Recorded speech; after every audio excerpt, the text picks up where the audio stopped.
देता हूं और तमाम नवीन कांत भैया से लेकर रविंद्र भाई साहब से लेकर हम लोग के प्रखंड कार्यक्रम पदाधिकारी जी सामने हम लोग के बैठे, हम लोग के बगल में रहते थे गाँव में। श्री दिलीप सर बहुत नज़दीक से जानते हैं। हमारे परम मित्र आदरणीय श्री श्याम नंदन जी और हम लोग के यहाँ के गायत्री परिवार के फाउंडर श्री सुदामा नायक जी, सभी लोगों को चंद शब्दों में अपनी ओर से शुभकामना व्यक्त करता हूँ। लेकिन जो स्वाभिमान शब्द यहाँ आया है, यह स्वाभिमान ही उस अंधकार युग से हमको मुक्त किया है। जब जब भी संस्कृति पर, स्वदेश पर हमले हुए हैं, उसका प्रतिकार एक स्वाभिमान किया है।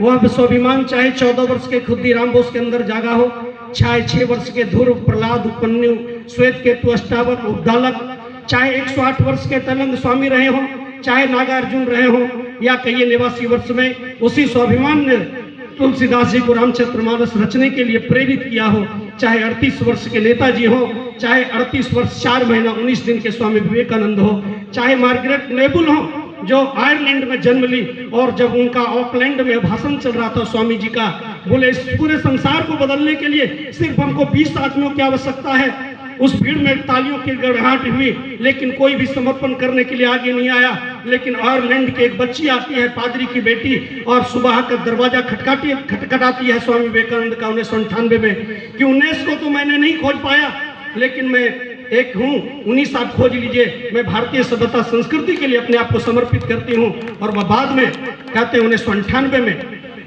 माँ शारदा मणि से भी कोलकाता में आकर मिली और बाद में स्वामी विवेकानंद ने उनका दीक्षा कराया।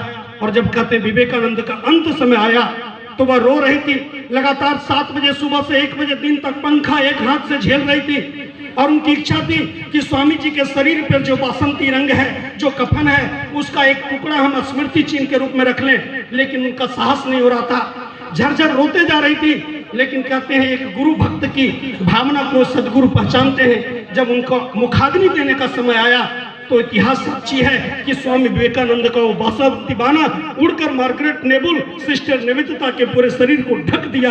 और ये संस्कृति के लिए अनेक उदाहरण है, उदाहरण से हमारी संस्कृति भरी पड़ी है। लेकिन अब जो स्वाभिमान फिर से पुनर्जीवित करने की बात है, उसी की मास्टर चाबी एक बार गायत्री मंत्र बोलते हुए 1 मिनट की व्याख्या करेंगे। गायत्री मंत्र पर हम लोग क्यों जोर दे रहे हैं? क्योंकि हम सभी विज्ञान के विद्यार्थी जानते हैं कि यह पृथ्वी जो है यह सौरमंडल का सदस्य है। इस पृथ्वी पर जो कुछ भी जीवन है, एक घास के तिनका भी उगता है तो वह प्रकाश संश्लेषण के माध्यम से सूर्य ऊर्जा को ग्रहण करता है।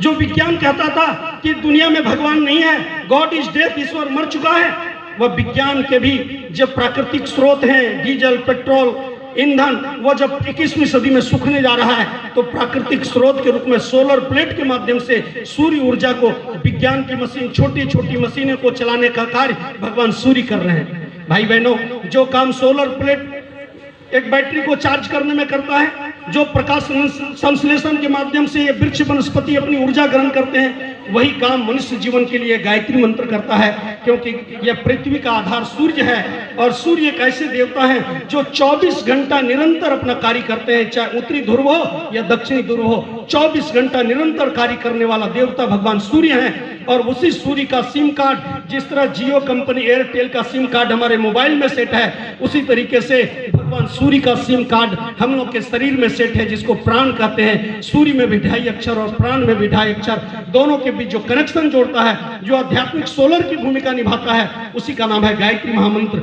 इसलिए हमारे ऋषियों ने कहा था, सृष्टि विद जग जननी भवानी, काली रात्रि वरदा कल्याणी।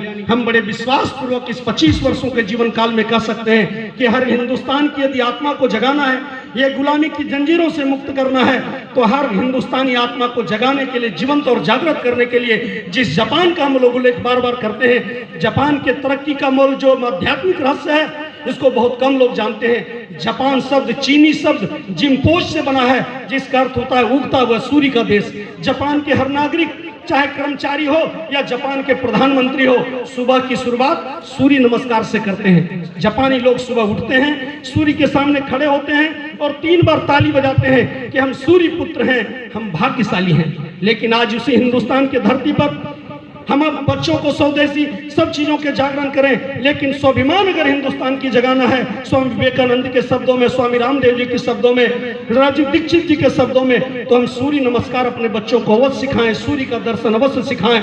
ये चेहरे व्यक्ति निरंतर ऊर्जा के स्रोत हैं और गायत्री मंत्र उन्हीं का मोबाइल नंबर है। इसलिए गायत्री मंत्र में 24 अक्षर रखी गई है। जब हमारा देश आजाद हुआ तो हमारे ऋषियों ने, मनुष्यों ने, यहाँ के राजनेताओं ने, आध्यात्मिक महापुरुषों ने बड़े सोच विचार करके उन्हें चिंतन किया कि इस हिंदुस्तान की आत्मा को कहाँ जगह दें। तो तिरंगे के बीच में गायत्री मंत्र को स्थान दिया गया। वो तिरंगे का जो 24 तिल्य है वो गायत्री महामंत्र के 24 अक्षरों का प्रतिनिधित्व करता है। और हिंदुस्तान की आत्मा को भी जगाना है। हिंदुस्तान का जो 3 रंग है केसरिया, जो हिंदुस्तान की साहस को जगाना है, तो हर आदमी को सूर्य की उपासना जापानियों की तरीके से करना चाहिए। अगर सिंपल लिविंग, हाई थिंकिंग, सादा जीवन हर आदमी को बनाना है, तो अभी दुकानों में लिखा रहता है देसी शराब की दुकान। क्या देसी है इसलिए शराब को हम अंगीकार करेंगे क्या? हमारे देश की भट्टियों में बनता है, उस शराब को हम पिएंगे क्या? आज हमारे डीएनए में नशा प्रवेश कर रहा है। 48 वर्ष के नौजवान, 18 वर्ष के, 20 वर्ष के, 22 वर्ष के, 25 वर्ष के नौजवान हिंदुस्तान में, जिस देश में घी दूध की नदियां बहती थी, वहां शराब की नदियां बह रही है। इसलिए हम अंतिम बात कहते हुए इस नौजवानों से आग्रह करेंगे कि हम स्वदेश की ओर बढ़ें। अब अखंड ज्योति जनवरी 2021 का आप लोगों को मिल गया होगा, बहुत सारे लोग पढ़ते होंगे। अखंड ज्योति का पहला पन्ना, स्वदेशी को कैसे हम जीवन से जागृत करेंगे, स्वदेशी को कैसे अपनाएंगे। चाइना का सामान आना हमारे लिए सस्ता है, झल्लर लगाते हैं। हमारे यहाँ दीपों की माला सजाई जाती थी, कोई भी उत्सव हो तो मिट्टी का दीपक जलाइए। लेकिन हम कोई भी परिवार से जुड़ गए, लेकिन जब दीपावली आती है तो दीपावली नहीं मनाते हैं, हम बल्बावली मनाते हैं, हम झालर सजाते हैं और ये संकेत देते हैं कि हम स्वदेशी जागरण मंच से हैं, लेकिन हम विदेशी को नहीं छोड़ सकते हैं। भाई दीपों की माला जलनी चाहिए थी। ये दीपों की माला ये संदेश देता था कि हे सूर्य भगवान, हम सूर्य की तरह पूरी दुनिया को भले प्रकाशित नहीं कर सकते हैं, लेकिन जब तक आप नहीं लौटेंगे तब तक हम एक घर के अंधेरों को अवश्य दूर रखेंगे, अपने जीवन को बुराइयों से अवश्य बचाएंगे। इसलिए भगवान बुद्ध ने कहा था आपो दीपक भवा। तो आइए भाई बहनों, आज स्वाभिमान सभी ऋषियों मनुष्यों का संगठन है। जितने भी भारतीय संस्कृति के समर्थक शक्तियां हैं, चाहे स्वामी रामदेव जी हो या बहुत सारे ऐसे संगठन जो अभी समय में काम कर रहे हैं, उनको किसी को छोटा किसी को बड़ा मानना अपनी मूर्खता है। यह अध्यात्म के उस हाथी की तरीके से है जो 5 उंगलियों की तरह है। यदि आपस में मिलता है तो मुट्ठी बनता है, संघबंध बनता है, संगठन बनता है। और जितने भी हमारे गायत्री परिवार के घर हैं, उन घरों में आप जाएंगे, चाहे टूथपेस्ट हो, चाहे तेल हो, चाहे साबुन हो, चाहे शैम्पू हो, चाहे सर्फ हो या तेल हो या रिफाइन हो, आपको अधिकतर सामान पतंजलि का ही मिलेगा। क्योंकि हमारे नसों में, हमारे नाड़ियों में स्वदेश का प्रेम बहता है। जिएंगे तो इस देश के लिए, मरेंगे तो इस देश के लिए। स्वामी अटल बिहारी वाजपेयी जी के उन गीतों के माध्यम से अपनी बात को समाप्त करेंगे कि भारत मात्र जमीन का टुकड़ा नहीं है, यह जीता जागता राष्ट्र पुरुष है, यह वंदन की भूमि है, अभिनंदन की भूमि है, इसका कंकर कंकर शंकर है और बिंदु बिंदु गंगा जल। इसलिए हम लोग अभी एक अभियान चला रहे हैं इस कुंभ के अवसर पर कि जब सारे लोग कोरोना के कारण कुंभ में स्नान नहीं करेंगे तो 3 महीने का जो कुंभ का कार्यकाल होता है उसको हम लोग 16 फरवरी से शुरू करने जा रहे हैं। घर घर गंगे, हर हर गंगे। हम शीशी में गंगा जल और कीट पहुंचाएंगे कि अब उस गंगा में भले स्नान नहीं करें, लेकिन ज्ञान गंगा में स्नान करें और हर बच्चों को गायत्री उपासना से जोड़ें। 5 बार गायत्री मंत्र अवश्य बोलें और सूर्य को नमस्कार करें। इससे आपका पर्सनालिटी इतना डेवलप होगा, इतना डेवलप होगा। उसका पहला उदाहरण हम हैं। हम गांव प्रखंड में, हमारी शिक्षा दीक्षा हुई, तीसरी प्रखंड में जन्म हुआ। आधा समय हम गाय चराते थे और एक ही टाइम स्कूल जाते थे। लेकिन हमारे जीवन में जो कुछ है, आज राष्ट्र लेवल पर किसी भी मंच पर जा रहे हैं, यह गायत्री माता की कृपा है और गायत्री उपासना का चमत्कार है। क्योंकि प्रतिदिन हम 30 मिनट रुकते हुए सूर्य का मेडिटेशन करते हैं और गायत्री मंत्र का जप करते हैं। गायत्री मंत्र एक ऐसी अमृत संजीवनी है कि हर बच्चे के डीएनए से नशा को पूरी तरह से मुक्त कर सकता है। जैसे लोकोक्ति है कि कुत्ता के पेट में घी नहीं पचता है, उसी तरह यदि आप गायत्री मंत्र की उपासना शुरू करें तो आपके जीवन में किसी प्रकार का नशा नहीं रह सकता है और आपके स्वदेशी का जागरण बड़ी तेजी से हो सकता है। इसी आशा विश्वास के साथ हमारा बराबर संस्था का प्रमुख डॉक्टर प्रणव पंड्या जी और पतंजलि के प्रमुख स्वामी रामदेव जी में बराबर आदान प्रदान होते रहता है। पतंजलि का जब उद्घाटन हो रहा था तो हमारी शैल जी और डॉक्टर प्रणव पंड्या जी के कर कमलों से संपन्न हुआ।